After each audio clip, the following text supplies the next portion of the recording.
સુરત મહાનગરપાલિકાનો ચૂંટણી પહેલા જ આપમાં ગાબડું પડ્યું હોય તેમ વોર્ડ નંબર 12માં ટિકિટ મળ્યા બાદ પ્રીતિ સાદડિયાએ રાજીનામું આપી દેતા રાજકીય માહોલ ગરમાયો છે। સુરત મહાનગરપાલિકા ચૂંટણી પહેલા આમ આદમી પાર્ટીમાં મોટું ભંગાણ સર્જાયું હોય તેમ વોર્ડ નંબર 12માં ટિકિટ મળ્યા બાદ પ્રીતિ સાદડિયાએ રાજીનામું આપી દીધું છે।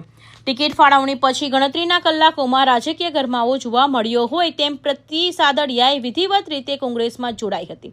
પ્રીતિ સાદડિયાએ સોશિયલ મીડિયા પર પક્ષ સામે આક્ષેપો પણ કર્યા હતા અને પક્ષના આંતરિક વહીવટી તથા ઉઘરાણી મુદ્દે ગંભીર સવાલો પણ કર્યા હતા, જેને લઈ સુરતમાં રાજકારણમાં ગરમાટો જોવા મળ્યો છે। નમસ્કાર મિત્રો, હું ડોક્ટર પ્રીતિ સાદડિયા।